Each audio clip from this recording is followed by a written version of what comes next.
About a week ago, I asked you guys if you guys had any questions and whatever about my work in progress that I could answer in this vlog.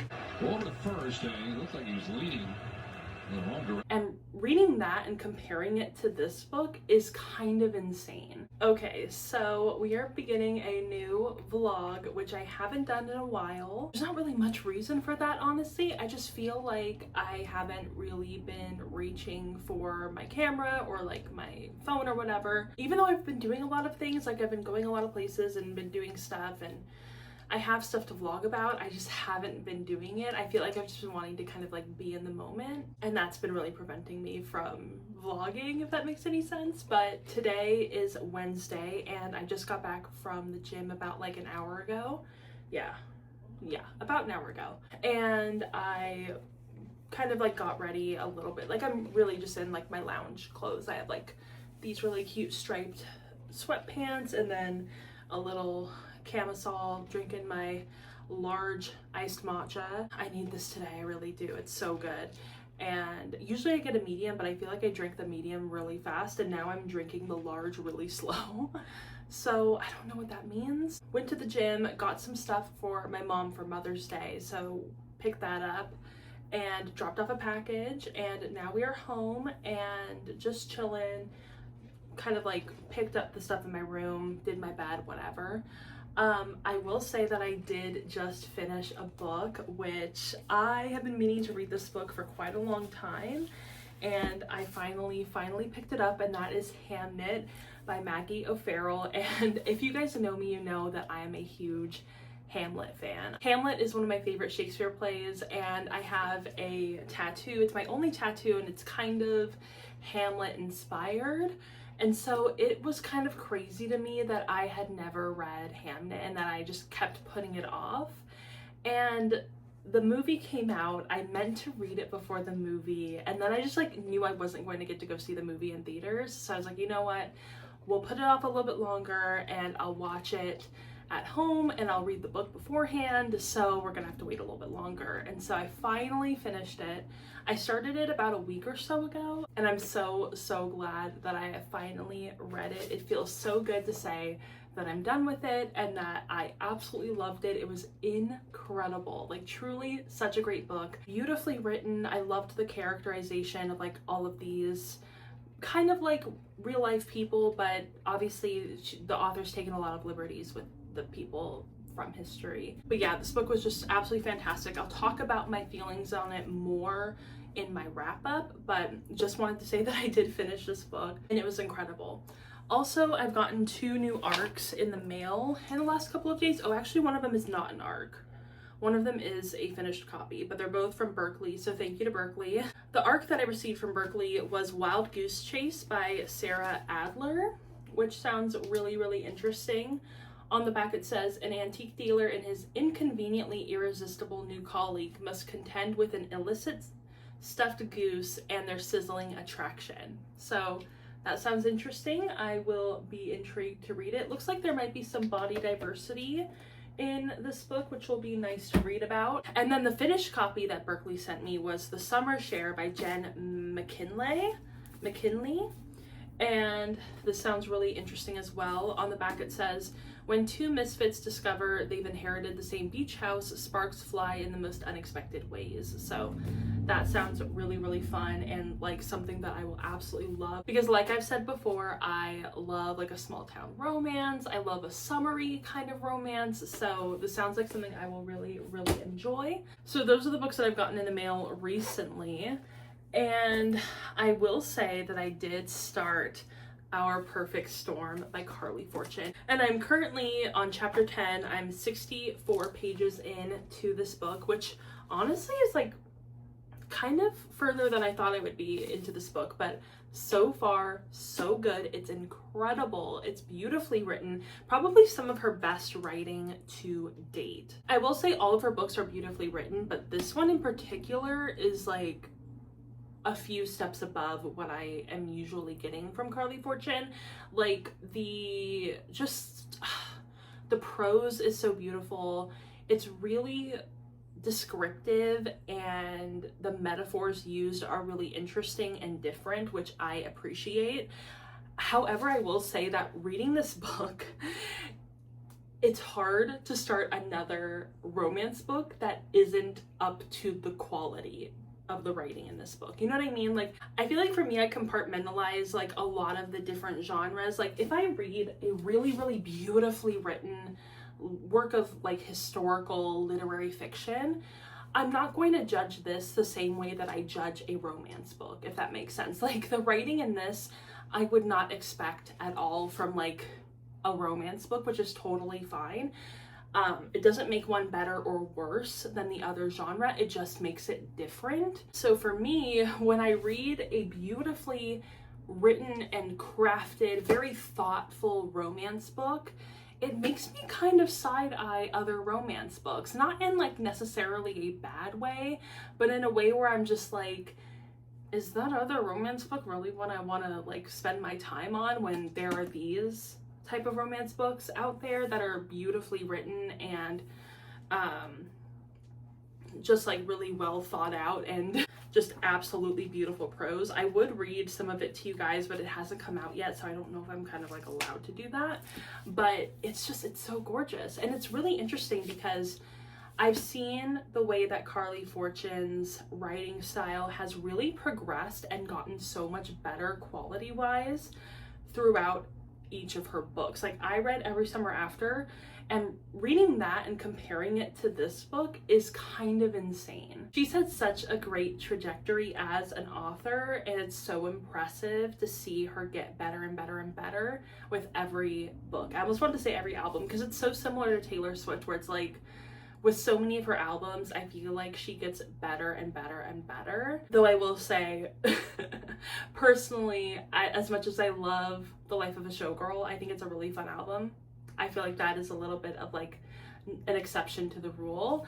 But going back to Carly Fortune, this book is just incredible, and it's making me feel like some other romance books are just not as beautifully written, which is fine. They have other good aspects to them. It's just, this feels like the entire package. This feels like great characterization, really, really interesting premise, and like setup to a relationship, and I love it. And I love that it's really inspired by Little Women, because I love Little Women, and I love that the main character is like, the 1994 version is the best version, which is so true. It's true. Like, it's not even up for debate. The 1994 version is the best version. So I love Carly Fortune for that. I feel like we'd be good friends. Well, over the first, he looked like he was leading in the wrong direction. So I totally forgot to vlog at all today. I think the only actual like vlog footage that I got of the day was me reading a little bit of Our Perfect Storm by Carly Fortune, which I am currently reading and is really, really good. I am currently, let's see how far I am into this book. I am 109 pages into this book, and it is so stinking good. It is literally incredible. Possibly in contention for my new favorite Carly Fortune book. So it's really, really good. We did go get breakfast today, and that was really nice. And I got a matcha, and I honestly forgot to film any of it, so my bad. That's on me. The Angels did win, which was also really, really good. And we've been on a losing streak, so it was kind of nice to put something back in the win column. I will say that my scalp has been so dry lately and like really flaky, and like I don't know what I'm doing wrong. I feel like suddenly, like for a while my scalp was doing good, and then suddenly it just changed. So I don't know what happened, because I feel like I haven't really changed a lot of like my hair routine or anything, but yeah, I don't know why it's happening like that.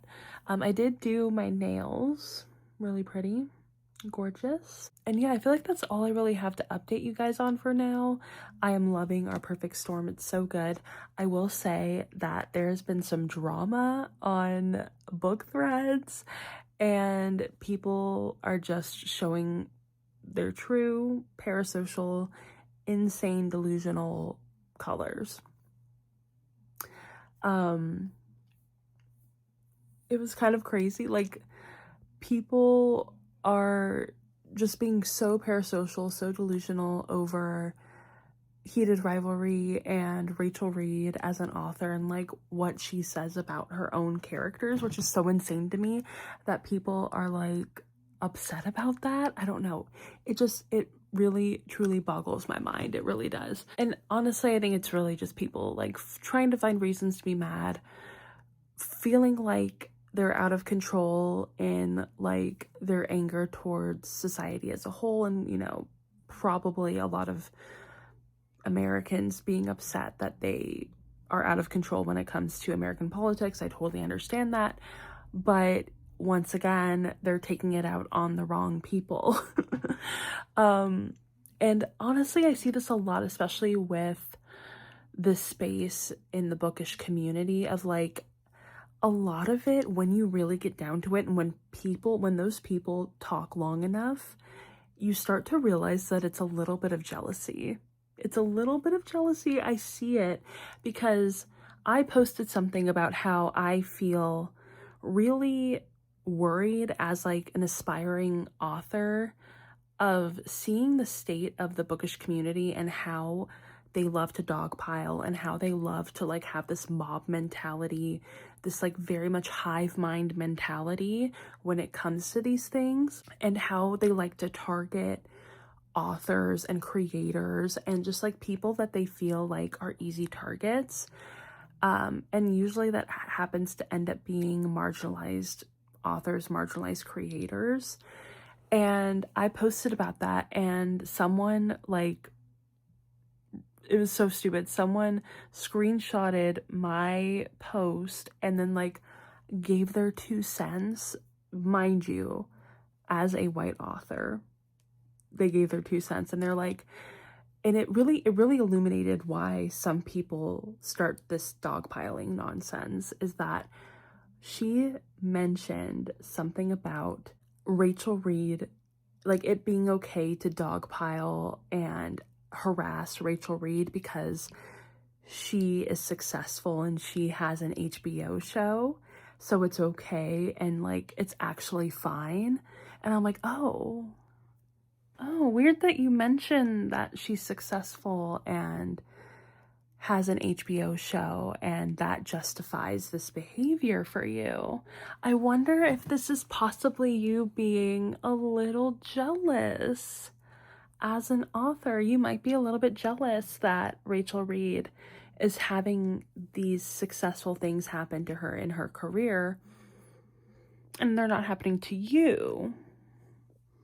That could possibly be a hint of jealousy. So I think some of the code has been cracked, that a lot of these dog piles, a lot of these like ridiculous and nonsensical dog piles happen because of jealousy, which is so sickening. Like, jealousy truly is a disease, and a lot of people in the bookish community suffer from it, which is crazy to me. Like, I don't have that like jealous mentality about myself. Like, when I see people being successful in that way, it gives me like, it drives me, it makes me so happy for them, but it also is like, hey, maybe I could do that, maybe that could be me one day.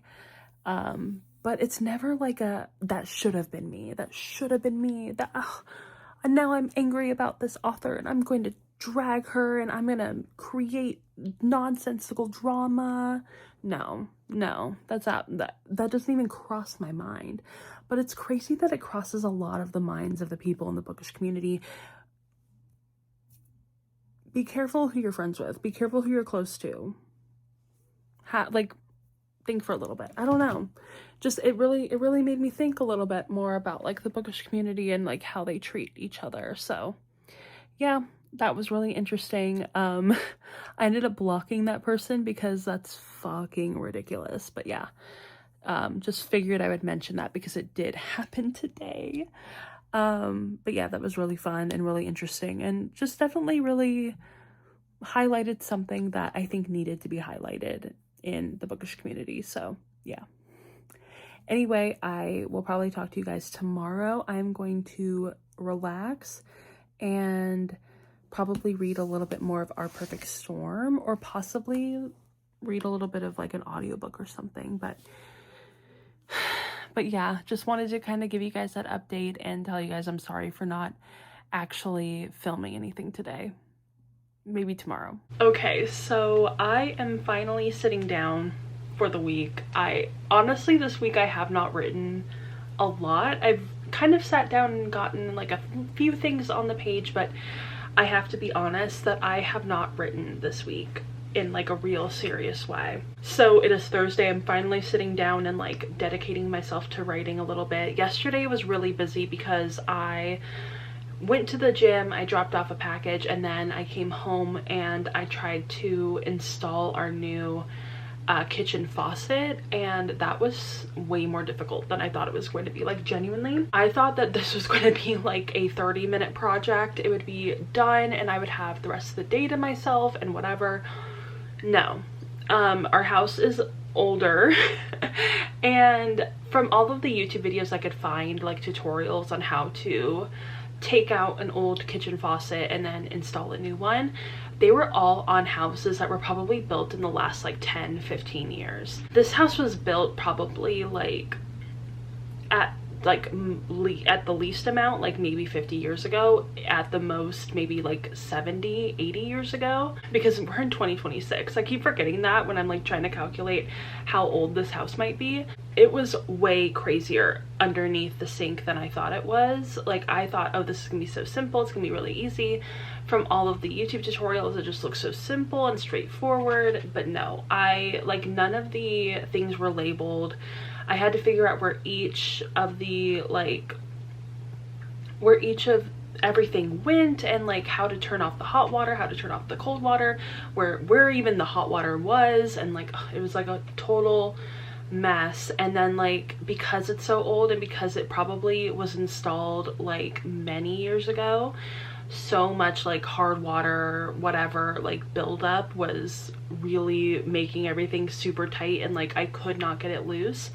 And it was also just like the angle at which everything was, like it was all behind the garbage disposal and all behind like a bunch of other pipes, and so I'm like, I don't even know how to get back there. So I spent probably a good like 2 hours working on this, like way longer than I thought. I had to keep getting up and down, I had to keep getting like underneath and like laying down and getting back up and like trying to find other things to like help make this process easier. Anyway, long story short, I finally was able to get everything disconnected and everything kind of figured out. I pulled out the old faucet, installed the new one. The installation was the easiest part, honestly. It was trying to like figure out where everything was and get everything disconnected and like untangled and you know, whatever. That was the hardest part. Anyway, I'm not going to talk about installing the faucet anymore because I did want to answer a couple of the questions that I got on my community post. So about a week ago, I asked you guys if you guys had any questions and whatever about my work in progress that I could answer in this vlog. And I got some pretty good questions. And the first one I got is kind of a two-part question. So the first part of the question is, did you have any players in mind when writing? And actually, yes, but not really for the main character. Like the main character, when I was creating Diego, I wasn't really thinking of a specific player or really anybody that I had in mind. He really is just kind of an amalgamation of like some people I've known, especially like in high school and like middle school, like kind of an amalgamation of those people. I'm trying to think if there's like any players necessarily that I would liken him to, but I don't really think so, because like honestly, I am not really one of the types of people who like religiously follows the players or like is like a fan of the players. Of course, like on my favorite team, the Angels, like I have players that I love and that I, you know, follow on Instagram, but even then I'm not really thinking of them as like anything deeper than like just a player. Like they're just a player. I'm not really trying to get into their like, you know, personal lives or anything. So not necessarily for the main character, but definitely for one of his friends, Manny. And he's definitely more of a mix between a few players that are like on the Padres, and I might end up changing his name because his name is obviously Manny, and that's very much Manny Machado, so I might end up changing his name as I go along, but I just kind of needed a stand-in name for him, and him as a character, he kind of reminds me of Manny Machado, so yeah, that's who I ended up modeling that character after. But then also there is a sort of like veteran player on the Serifs that Diego really looks up to, and that he feels a lot of pressure to like do good for this veteran player's last season, and it ends up kind of like not working out that way. And that veteran player I kind of modeled a little bit after Mike Trout, as like he's part of this franchise that has not really made it to the postseason in a really long time, and this team is like really trying to make it happen for this veteran player who has never won a World Series but is like incredible and like one of the greatest players of all time, but just has never like as a team made it to the World Series. That player that I haven't really gotten to bring into the plot yet, he will definitely come in probably towards like the half end of the narrative, but he has been mentioned a few times, and that character is definitely modeled after Mike Trout. So I really tried to keep a lot of like more of the main characters like Diego like kind of separate from being compared to any of like any actual real life players. So yeah, I feel like that kind of answers that question. And then what were baseball topics / tropes that you wanted to avoid? This is harder for me because I feel like what I really didn't end up wanting to avoid any of those type of topics or tropes, mainly because I feel like at the end of the day, I want this to be a baseball romance, but it's taken place in the postseason, and the main character is someone who isn't even in the postseason.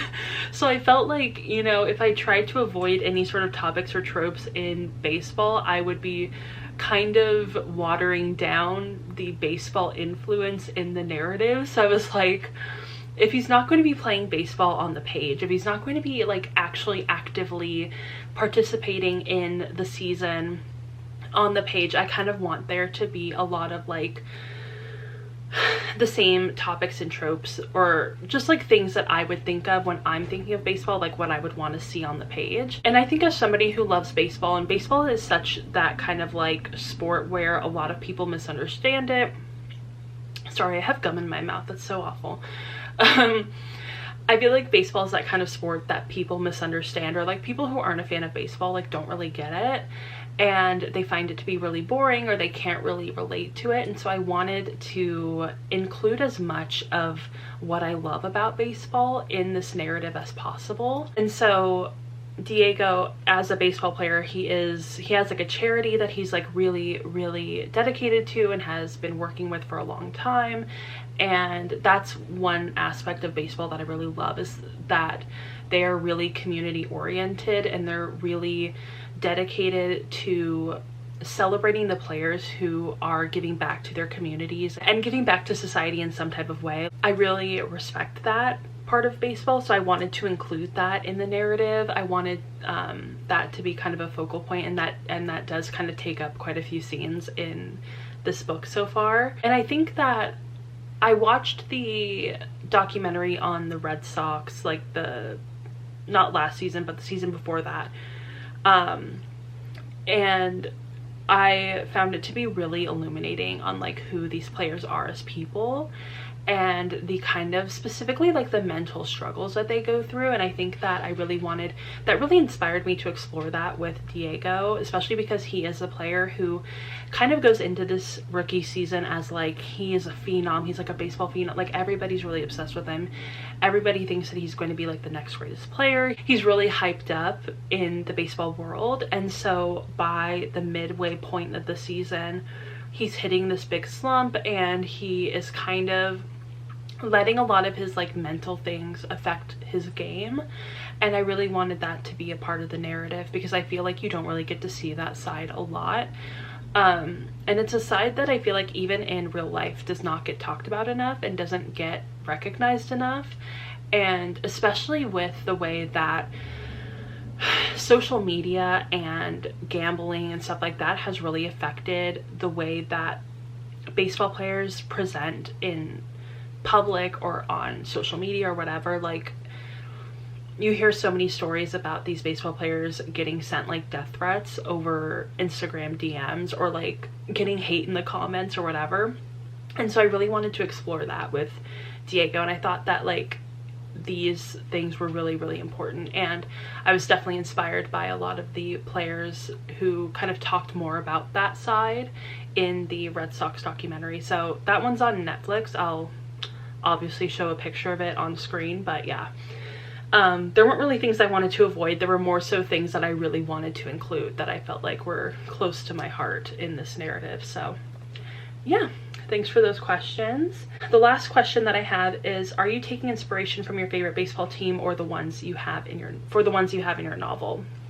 And yes, I am taking kind of really, well, I wouldn't say light inspiration. I think that this definitely is not necessarily like a one-for-one, you know, this is obviously the Angels, but the Angels are my favorite baseball team. I've been following them since I was in, I would say early high school. I'd say like a freshman or sophomore in high school. Like, I've always been going to baseball games like my entire life, but my dad is a Padres fan, my brothers are Dodgers fans, and we went to a lot of Angels games growing up because we love Disneyland, and the Angels play in Anaheim, and I grew up really loving the movie Angels in the Outfield, so I became an Angels fan.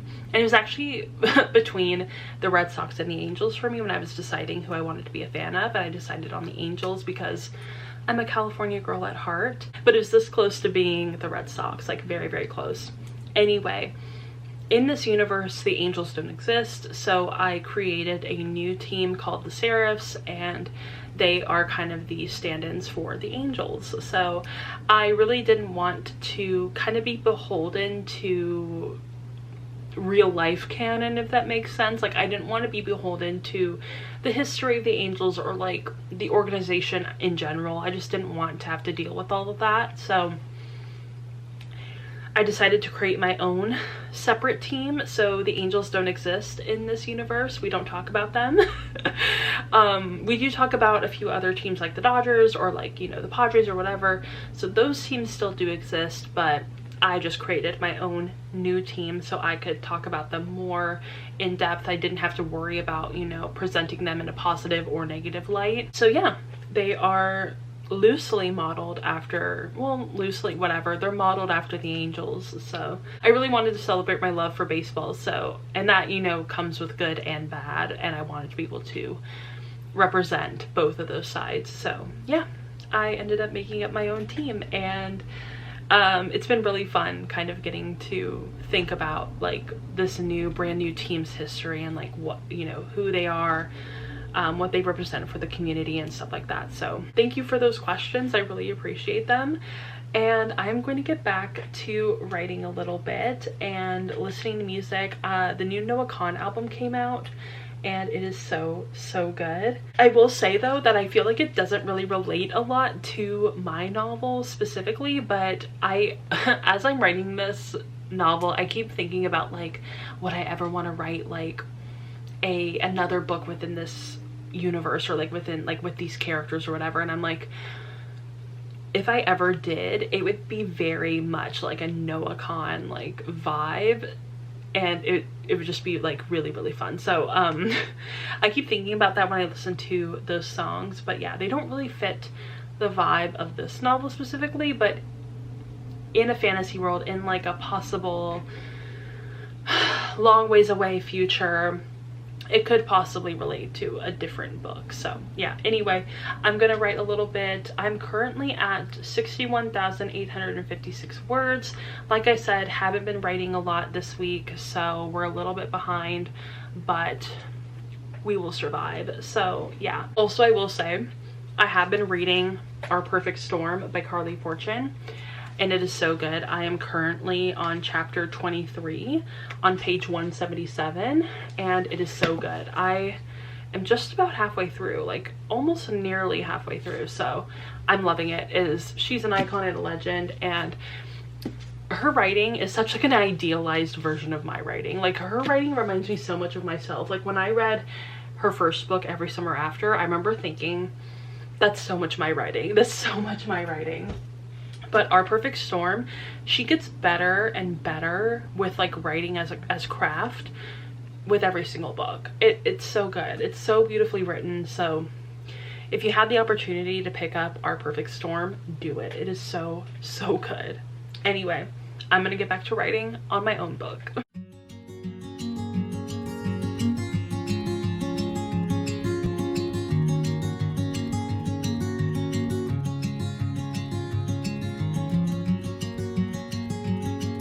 Okay, so I have these new headphones. They're corded, and I just wanted to see how the microphone worked, if it sounded good, if you could hear me at all. But yeah, I'm reading Our Perfect Storm by Carly Fortune. I'm currently on chapter 27, I believe. I think. Sorry, it's really windy and I can't use both my hands. 25. And I am on page 195. And it's so, so good. And it's a beautiful day out here. Gorgeous. So yeah, we're gonna try out my headphones and see if I can use them as a bit of a microphone sometimes. So yeah.